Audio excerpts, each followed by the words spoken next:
You got Boosie raccoon eyes talking about some, I'm not on nobody's side, but I'm just saying you are taking sides. I ain't siding with Glorilla. I ain't siding with Glorilla. Cause basically you saying she ain't got no money, so she ain't trying to give us none. People be thinking we have more money than we have. If we get everybody, we gonna be broke. You justifying her.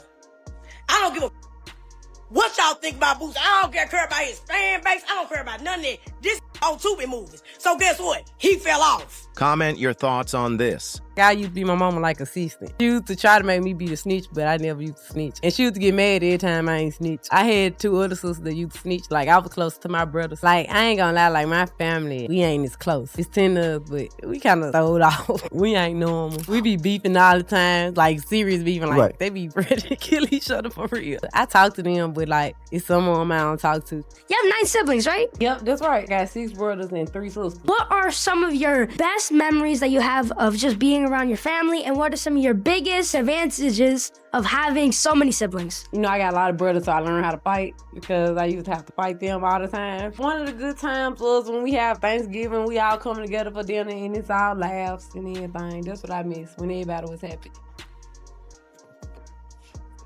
You know, I look up to God. God is a woman. No, God ain't a woman. I just go up to God. That's all I look up to, period. Hey, we got suspicions on the internet, people saying Boosie cousin robbed or tried to rob and killed Duke the Jeweler, who was from Chicago. Me, I don't know. I'm saying I ain't with that shit. I ain't the police, nothing like that. But shit, what y'all think? Y'all think it's true? Y'all think they just pushing? Y'all think cause it's Boosie, they like, fuck it, we just gonna put it on him. He known for shit like that. You let me know. We like, I'm gonna make you a gold piece. Dude was cool as a motherfucker. So the next day, dude hit my partner like, man, y'all got the concert. Let us trail y'all, woo-de-woo. So dude went with us to the concert. And after I come off stage, everybody leaving. You know, we parked under the parking lot, under the arena where the celebrities parking and all that shit. He was in another car. He walked to his car. His car was outside the arena under where we was. It was on side the parking lot, so he had to walk to his car. And that's where the incident took place when somebody, you know, tried to get him or whatever. But Vlad, bro, if anybody know me, bro, that ain't my stilo, bro. You know what I'm saying? That ain't how I get down, bro. Like, that ain't how none of my people get down. Hey, the internet, y'all got us all the way up, man. We met that dude, Duke the Jeweler, the night before. We was gambling. The next day, dude followed us to the concert. When we left out the concert, we under the garage. Dude went to his car by himself and walked down to the parking lot. That's when somebody tried to rob him and killed the dude. What the hell my 19-year-old cousin gonna try to rob and kill somebody? Bro, we getting money, man. We getting fucking money. That ain't our stilo. As a boss, I ain't letting that go down like that, man. This dude finna make me a piece. So y'all need to kill that. That's bad low, man. Don't put us in nothing with no bad low. It's bad low, man. This shit bad low, man. Straight up, the shit bad low. Kill it. This was never about $2,500. That's what made the whole thing explode. On the surface, it looked simple. One sister went viral, the other sister went on live. Money was mentioned, feelings got hurt, rappers started chiming in, and somehow, Boosie Badazz ended up catching stray bullets. But underneath all the memes, the diabetic jokes, and the Twitter clapbacks, this story goes way deeper. Because this wasn't just internet drama. It was 4 years of silence. It was old allegations resurfacing. It was a family that once shared air mattresses now fighting in front of millions.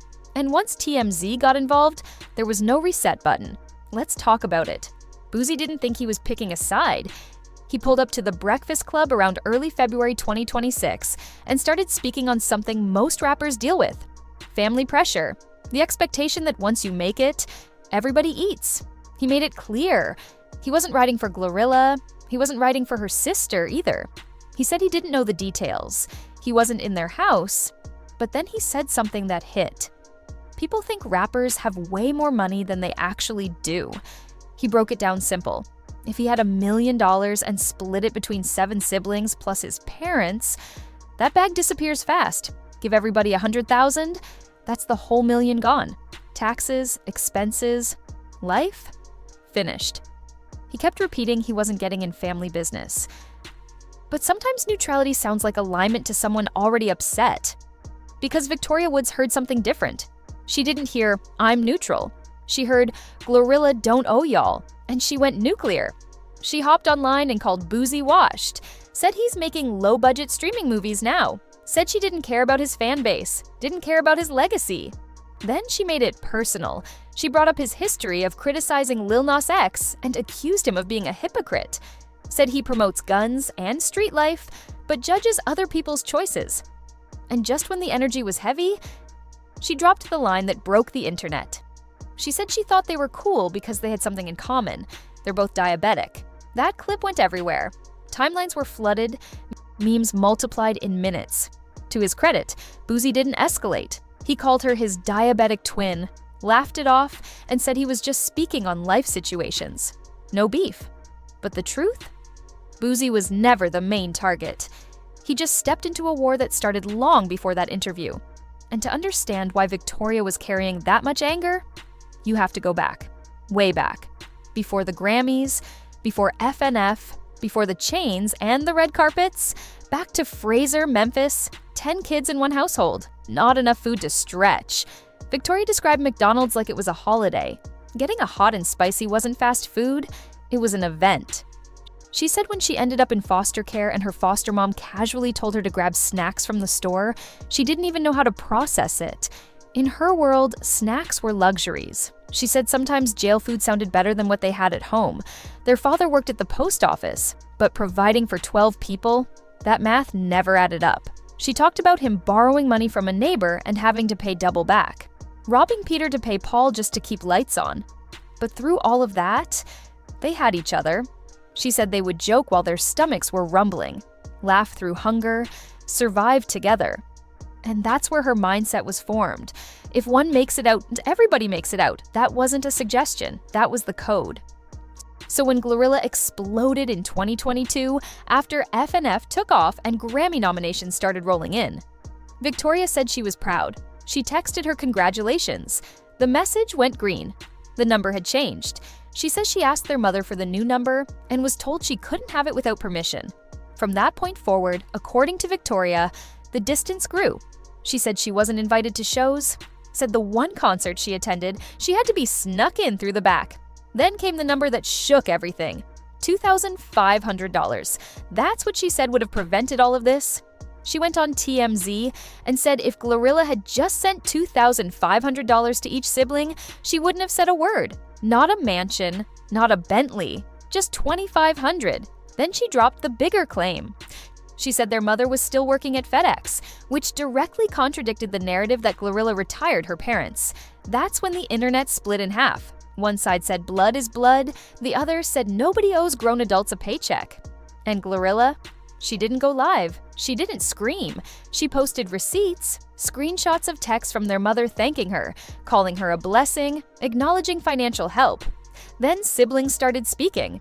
They said Glorilla gave their mom $500,000, said she bought her a house, bought their dad a car, said she checks in and sends money. They painted a completely different picture. And then, the 2015 situation resurfaced. According to old reports, Victoria allegedly pulled a weapon during an argument with Glorilla when Glo was still a teenager. Police allegedly recovered it outside based on statements. Victoria denies it completely, says it never happened, but other siblings claim that moment changed everything, that trust was shattered back then. And suddenly the narrative shifted. This wasn't just about money anymore. It was about safety. It was about history. It was about wounds that never healed.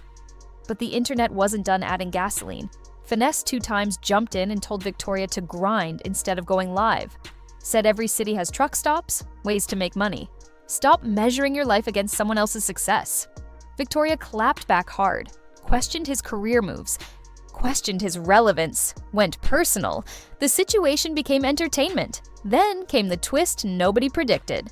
Tory Lanez, currently locked up over the Megan Thee Stallion case, sent Victoria the exact $2,500 she had demanded. From prison, she posted the Apple Pay receipt and thanked him publicly. The irony was wild. The man sitting in a cell sent the money before her millionaire sister did. Timelines exploded again. But it didn't stop there. Old videos resurfaced of Victoria in her own altercation from years back. The same kind of footage she had tried to use to embarrass Glorilla. Now the spotlight was on her.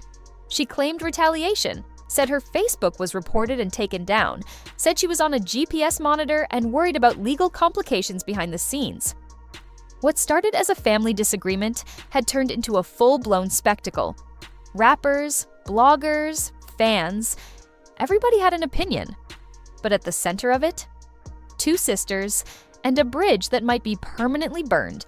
When Victoria sat down for an interview and was asked what it would take for her and Glorilla to hug again, she couldn't answer. She said it might be too far gone. Said once you take family issues to TMZ, there's no undo button. She even said they might as well stop calling themselves siblings at this point. That's heavy. But she also admitted something real. Half regret, half not. She wished they could have sat down privately. No cameras, no blogs, just a conversation. She also said something that stuck. Blood is not thicker than water. She questioned why everyone tells her to reach out, but nobody tells Glorilla to. And that's the uncomfortable part. The internet loves a villain, but family dynamics are never black and white. Maybe Glorilla created distance for protection. Maybe Victoria felt abandoned. Maybe both are true. Right now, there's no reconciliation reported. Glorilla stays focused on music. Victoria keeps speaking. Boosie moved on. Finesse said his piece. Tory is still locked up.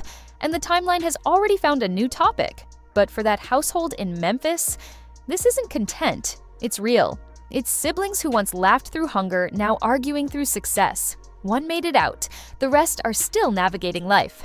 And the hardest part? Sometimes when one person escapes the struggle doesn't let go of everyone else. So, the real question isn't who's right. It's this. When you come from nothing, who do you owe? Is it automatic that everybody eats? Or does survival sometimes mean separation? Victoria says there's no coming back. Glorilla hasn't responded directly. And maybe that silence says more than any live stream ever could. What do you think? Was Victoria wrong for taking it public? Or was she justified after 4 years of feeling cut off? Drop your thoughts below. Because this one, it's not just internet drama, it's family. And family fights hit different. If you made it this far, you already know this situation isn't black and white. There's pain on both sides. There's history we'll probably never fully understand. And until those two sisters sit down face to face, the internet is only getting pieces of the real story.